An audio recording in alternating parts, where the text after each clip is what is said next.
You're welcome back. In the studio with us is Emmanuel Asigri. He's the Chief Executive of the National Youth Authority.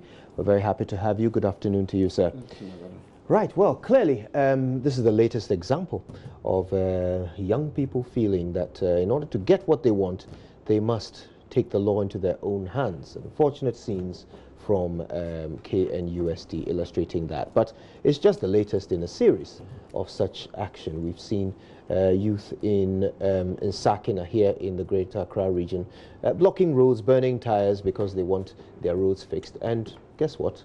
Action was taken. So have the youth actually got the right idea here? Is this the way forward? You demonstrate and you get what you want?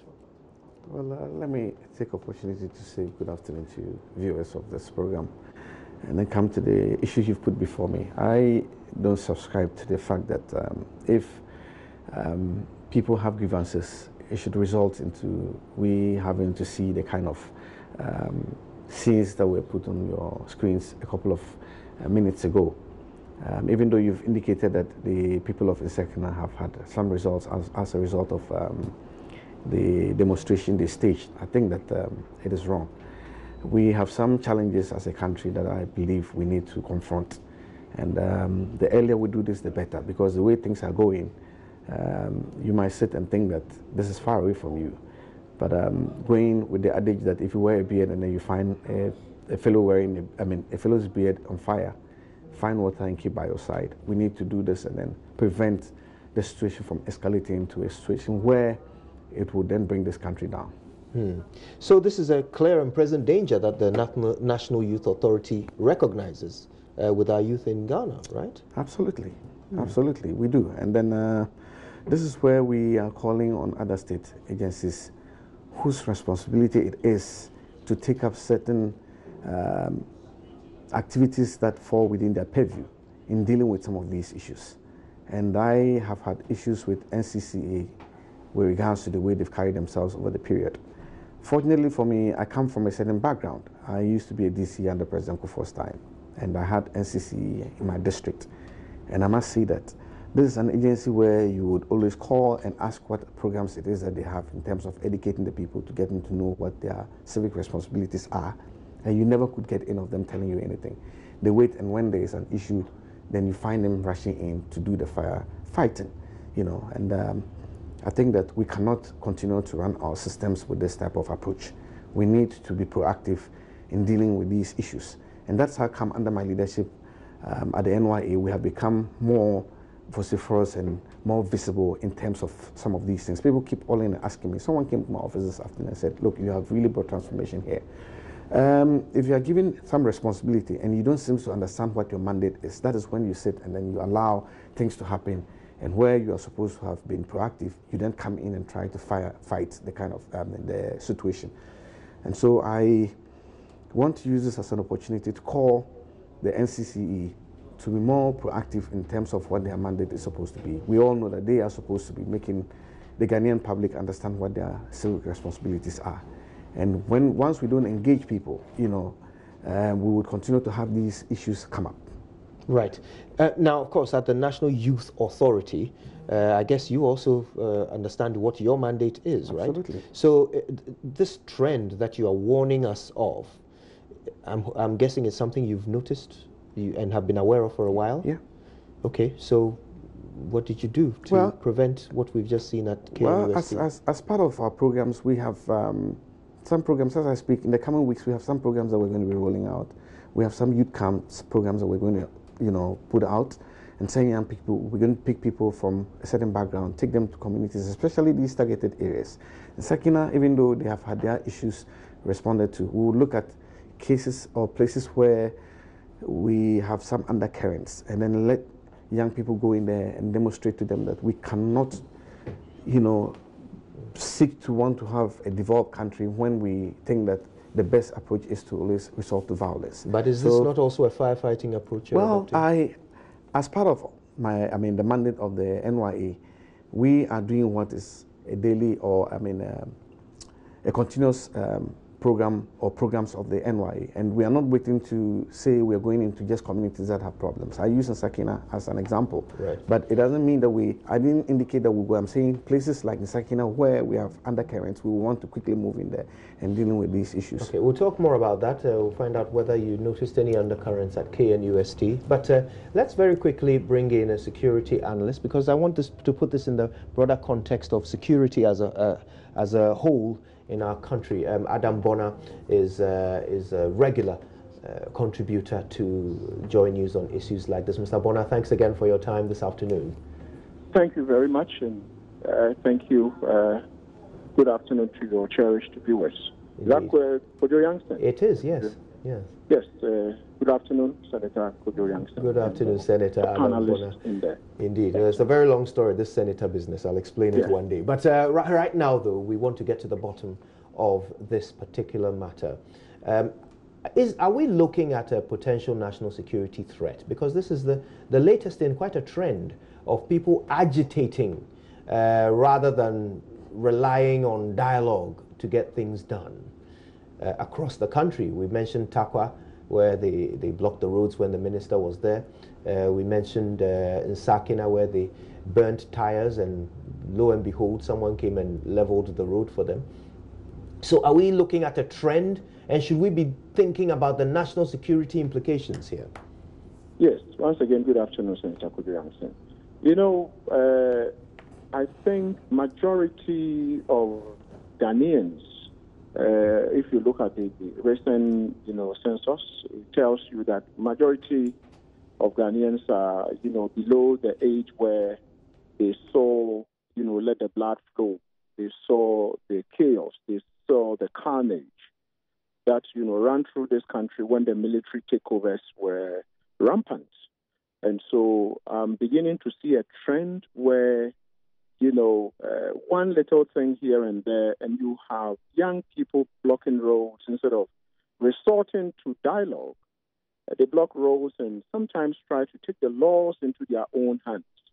And for me, I think that national security, I've, repeatedly asked questions of our national security. We expect national security to ensure that they have informants who are placed within some of these troubled communities, so that you see intelligence, security is now intelligence-based. But unfortunately, we don't seem to have a national security, call it BNI, that is active in terms of being able to tell us, pinpoint, and tell us that, the youth, and probably call it this area, would be agitating and looking at the trends. Some criminals are going to infiltrate and cause chaos and carnage. And so once we have a sleepy national security, then you are going to have this, type of agitations, which could have been quelled before it started, go on, and distractions, and sometimes it's led to death and, injuries to persons who sometimes are not directly involved in what is going on. And so we need our national security, the BNI, not to be existing by name, but they should be existing just like the CIA, the FBI, the Mossad, the Israeli Mossad, the MI6, MI5, call them all over the country. And so for me, this is where the trouble is. When you have a sleepy national security, then it becomes difficult to fight, I call them organized crime. It becomes difficult to fight organized crime, because what is going on, for me, looks to be like an organized crime, because simple demonstration sometimes turn into chaos. And so people have started using them. Some politicians have started using unfortunately, some of our uninformed youth to foment trouble, to settle political scores. And so these are things that if we had an awake national security, Senator Kojo, we would have been able to, curb the situation. But we haven't been able to do that. So this would be my initial remarks. An interesting issue here about the proactiveness of national security not appearing to be at play here. But as a result of this, when these actions have been taken by masses of young people, in some cases, we've seen the authorities capitulate and give them what they want. And that, I can imagine, will embolden others. So what should be the attitude of leadership, of government, to those who, demonstrate in this manner? Should they take a zero-tolerance approach? Should they meet them halfway? Should they give them what they want to shut them up? What should be the attitude of government when agitations like this happen? Thank you very much, Senator. The attitude of government or the attitude of the authority or the authorities should be, if you want to demonstrate, there is a clear-cut, regulation or law that says that you would have to give the police prior notice of your intention to demonstrate. It didn't say they have to give you permission to demonstrate. You only have to inform them, and if you do, it has to be well ahead of time for them to be able to say, okay, we have enough resources in terms of human capital, material to be able to deploy so that we can protect, protesters and protect, other people who go about their duty, quietly. But unfortunately, what is happening is that somehow you have a political elite sometimes buckling in and giving in when you don't have to be a security expert or a lawyer or a journalist. You don't have to really be literate to know that this is some form of criminality. And when these things are perpetrated, all you hear is that, what, they are our boys or they are our people. These are people we know. And so why not? Yes, the next day, if the guy who is watching from my hometown in the Upper West region, he sees that. And what happens? If he thinks that his road is terrible, he's going to call people around and say, what, here the president is going to come around. Let's touch ties. Let's stop people from, applying the routes to the other neighboring communities. And we know people go unpunished. People are not punished. And for me, until such a time that we are able to separate legal demonstrations from illegal demonstrations, we will never be able to curb this increasing spate of, these are violent demonstrations, very violent demonstrations, and not the peaceful demonstrations. People have held, even though demonstrations, maybe the police were not informed. If it is peaceful, they would, sometimes would contain it. But violent demonstrations and leaders sometimes go scot-free. Nobody is punished. So why not?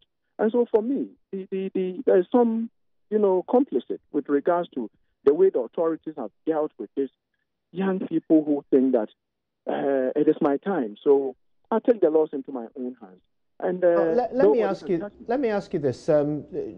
Just earlier on this show, we spoke to two young people who are executives of the Coalition of Unemployed Bonded Nurses and Midwives. These young people are yet to be posted, have been dialoguing with government for a very long time now. They were promised by the former information minister that they have even received financial clearance and they will soon be at work. It still hasn't happened. They are planning to demonstrate. They have given forewarning. From a security point of view, what can the authorities do to ensure that this doesn't get out of hand? What are some of the proactive, preventive measures that the security services can take at this point to make sure that if there is a demonstration on the 29th as they promised, it does not get violent? There is always someone who would be at the receiving end. And so if you ask this question, I would say that the authorities are supposed to, first of all, engage the leadership of the, nurses and midwives who have funded nurses and midwives who intend to demonstrate. Demonstration, the right to demonstrate is there. Freedom. You can do it, but you need to. There is clear-cut mechanism to do that. And so for me, if you ask me, I'll say the authorities should begin to negotiate with them, begin to dialogue.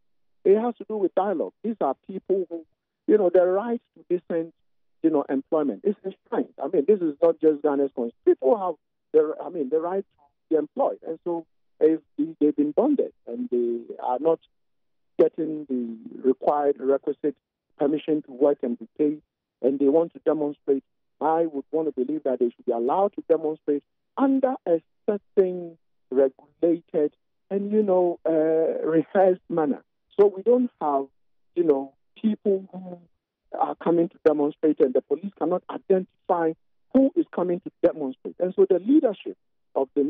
Midwives Association, midwives, bonded nurses who have not been employed. The police should engage them, ask them how many people are going to be demonstrating. Clearly, these are people who we can identify. If you attended a nursing and midwifery school and you were bonded, there should be something that shows that this is who you are, so that we don't have miscreants who join them and cause chaos and carnage. Then in the end, instead of discussing, asking government to employ these young people who have been bonded, we rather will be discussing the troubles, the aftermath of the demonstration, troubles and destruction. And so for me, the authorities should, way ahead of time, negotiate with them. They shouldn't just sit and take it for granted, because every now and then, for the last 2 months, we've had violent demonstrations here and there. And so let's not say these are people who are going to be in the formal sector, so they might not engage in any act of lawlessness. So let's engage them. The authorities should engage them from now. Let's know how many people are going to be demonstrating, which route are they going to be using, so that at the end of the day, it is done. But is it necessary? Government should give them the requisite permission clearance to be engaged. If government can do that, you see, we won't have a situation where they have to demonstrate. And, the ripple effect is that once they do it and eventually get them what is required to be engaged, other groups will do the same. So why not? These are Ghanaians, these are our children, our sons and daughters, these are, our wives, brothers. They've been bonded. I think government should do the needful thing, give them what is required to go and work. We did nursing. I think I'm coming from the Upper West Regional Facility. And you go to most of these health facilities, they are not attended. So we don't have nurses and midwives who should be working in there. So for me, Senator, I will tell you that government can stop this violent demonstration by being proactive. We elect authorities to ensure that the employment is provided, security is intact, and all that. But if, after all that, we still have increase in demonstrations and all that, because we seem to have a sleeping national security, then I'm worried. And so let's hope that Ken Oforiatta, who is the Exchequer, the Minister of Finance, would grant these our daughters and sons the permission to demonstrate, so we don't have something look alike of what we saw in KNUST. Very well. Senator Adam Bona, I've got to say a big thank you to you for the time you've spent with us. We appreciate your insights very much. And of course, no doubt, as the conversation continues in the coming days, we'll be hearing more from him. Right, now back to the studio where our guest, Mr. Emmanuel Asigri, the Chief Executive of the National Youth Authority, has been engaging us and talking to us from his perspective. Now, we know that you issued a statement. You pretty much blamed the authorities of KNUST for everything that happened. You don't see the students also having played a role in this? Well, this statement was issued before the riots. The final part of it that created all the problems that has led to the closure of the university. And we picked it from what transpired between Friday night and then yesterday in the morning. You are probably aware of the situation where campus security was unleashed on the students, and it led to some sustaining injuries and then being admitted at the hospital. Today, as I speak, our team from NYA has been to the hospital to visit, one of such people. And I'm told one of the officials of the university is denying that that incident didn't happen, and that it's social media that is putting that out. It's far-fetched that you have people who should be turning out, young people to taking up responsibilities for our country, lying to the public. I mean, my regional director has been to the hospital. In fact, I wanted to speak to the young person, but I had some guest with me. When he got there, he was calling me, and unfortunately, I couldn't even get to answer the call. But we don't just do these things because we find it as a convenient issue to do. My regional director has been there, and we have already put in, some assistance to give to this young fellow. Beyond that, others were bundled and then thrown in police cells. And we saw again pictures of parents who had thronged the various police stations to get bail for them. And this is where we raised the issues. And we raised the red flags that what was happening was going to lead into something disastrous. And so it came as no surprise to us at NYA when the whole thing degenerated. Because when I kept on monitoring what was going on, and then Sunday evening, I got the signal that the leadership of the RSRC had issued a statement that no lectures on Monday and that the students were going to hold a peaceful demonstration to present a petition to the university authorities, having seen what had already taken place with regards to university authorities, giving a directive to the campus security to act in the manner which they did. I knew that we're heading for a big issue, and that is where we issued the statement, and I laid the blame squarely on the university authorities. But having said that, with the latest development that took place after the statement we issued at about 1 o'clock or before 1 o'clock yesterday afternoon, I have come out to condemn what the students did. We at National Youth Authority cannot associate ourselves with that type of a behavior. I mean, they had an issue and we all thought that we had to come in to see what we could do to help bring the two bodies together and address the issues. And unfortunately, these students took the law into their own hands and then went ahead and destroyed public property and private property as well. That is not an act that we would want to condone. And I want to use this platform to condemn what these students did in terms of the destruction they've caused at the university. Okay. Now, we've talked about how agencies like yours can be proactive and avoid some of these things happening, because it is part of your mandate. Now, this thing has been boiling over for quite a while. It started off with the same-sex halls being integrated. There was a lot of kickback to that on the part of the students. And then there was this report of the university authorities setting some sort of curfew on when students can come into the halls. After 8 p.m. or so, the gates are shut, and so students can't come in or go out. These are adults, by the way, you know. And then we heard about the thing with morale, where that was also banned, or well, not the university authorities denied that they banned it, but they say they prevented some people from participating, some people who were alumni and not current students. But that also was perhaps the final straw, because that's what brought about the clashes with the private security, who then ended up injuring some of the young students, according to the reports. So this has been boiling over for quite a while, a number of weeks in the making. Now, all this time, what was the National Youth Authority doing about this potentially combustible situation? Well, I think that if you take the issues you've outlined, I have spoken to these issues on other platforms, and I'm happy that it's come up here. You see, we kept on monitoring what was going on, and like I have indicated, we don't just jump into anything because it has to do with young people. I thought that taking into consideration the issue of the halls that had been converted into mixed halls, this was a university policy, and they had the right to do this. And so we didn't think that it had anything to do with us going in there to make a comment or talk about it.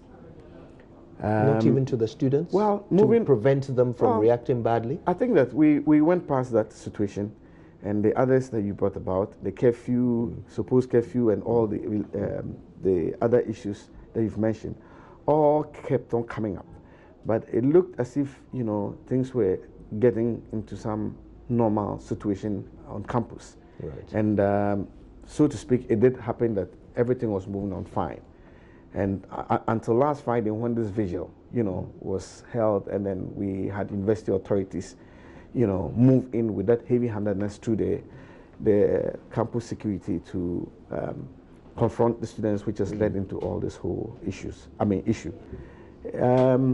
Cataloging these issues, we didn't find it appropriate to come in and then make any statement or even get in to have an engagement with the students, because we thought that the university has a mandate, just like we do, and then needed to exercise that mandate without any interference.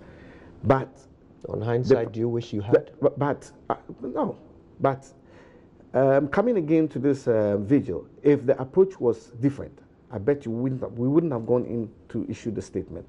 But the approach with which it took, where it was like, okay, we are the ones with the might, we would exert this on you if we have asked you to stop, And that is that behavior where I think that in spite of all these issues which we are looking at in terms of the security implications, what it brings to us as a country, the image it puts us and all that, we should be able to cultivate that habit of having to dialogue when we have differences on issues.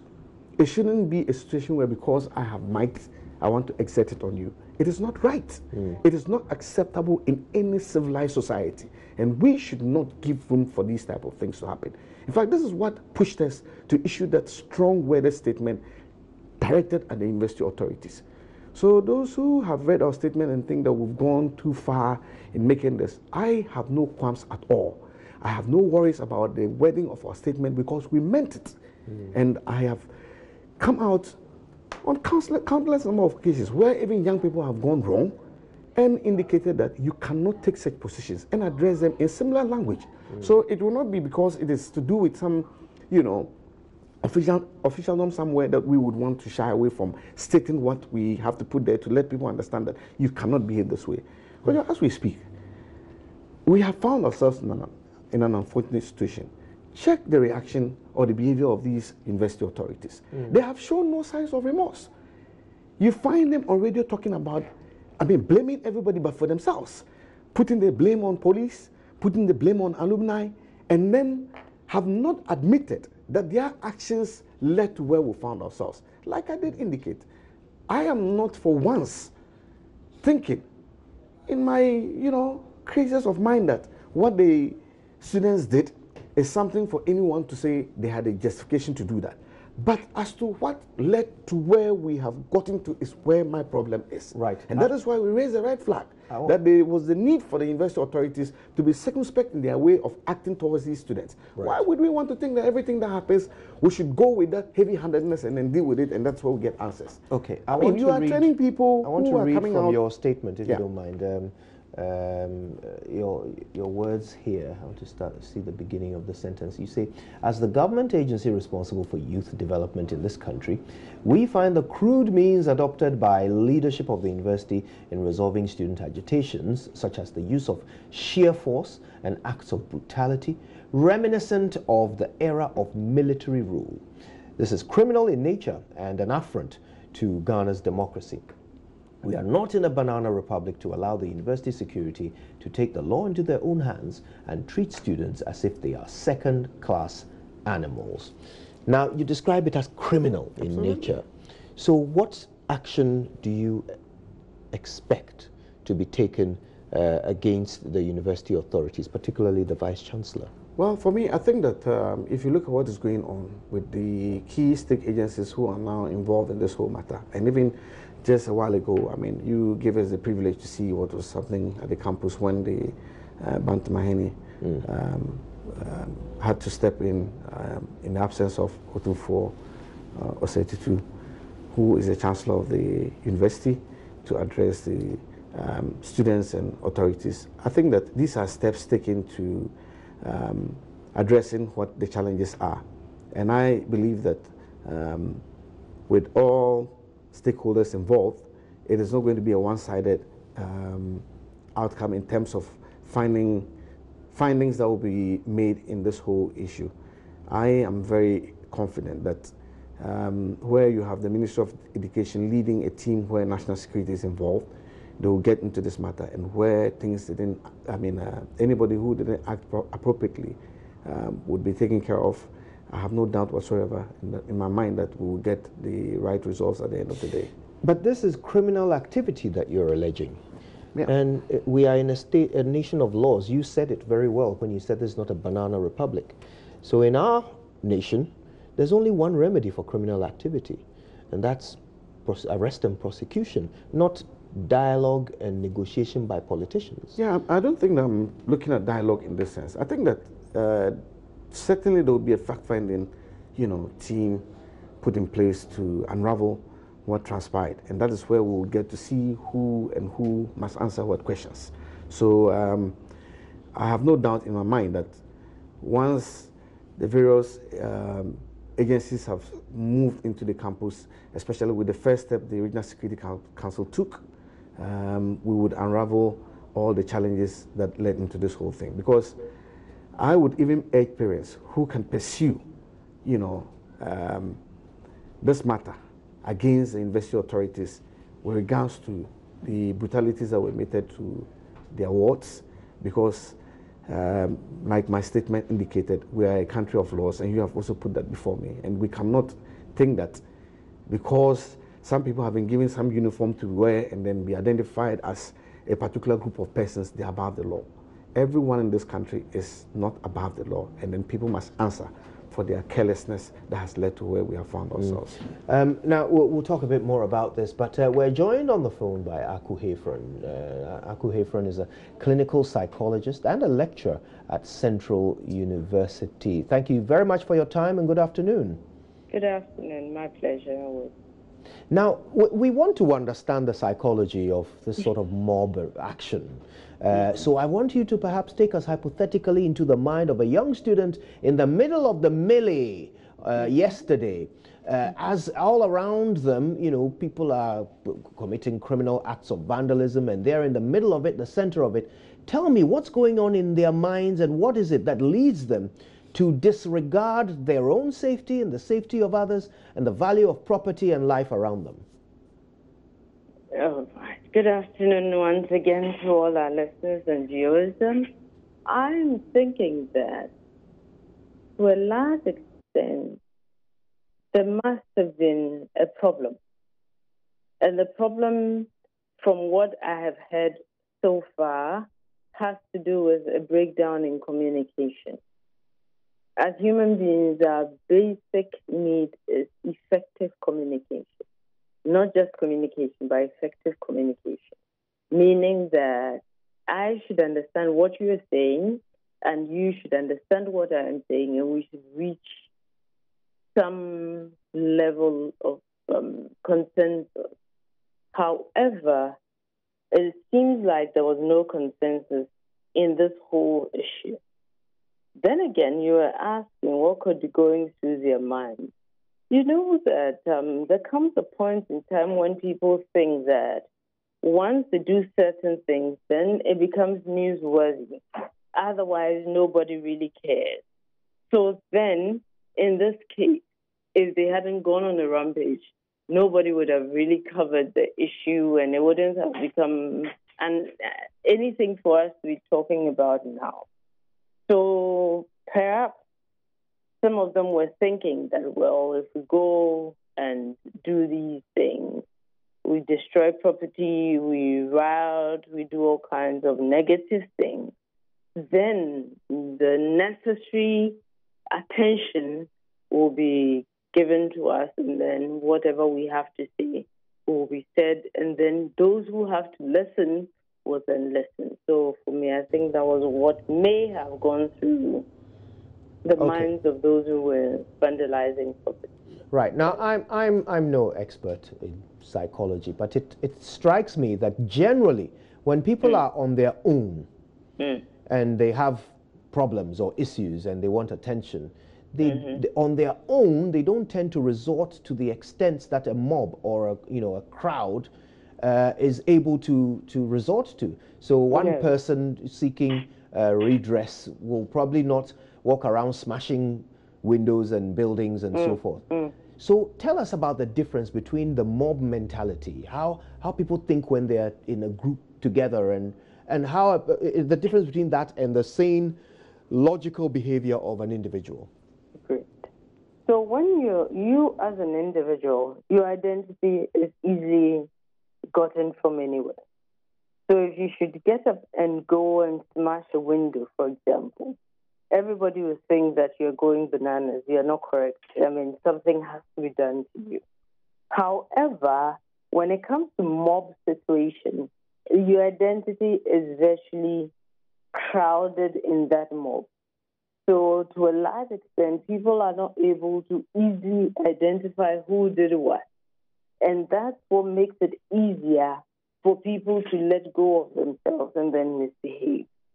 So basically, it is about the ability to identify the cause of, or whoever it is who caused the destruction. If I am on my own, everybody will know it was Aku who did this or Aku who did that.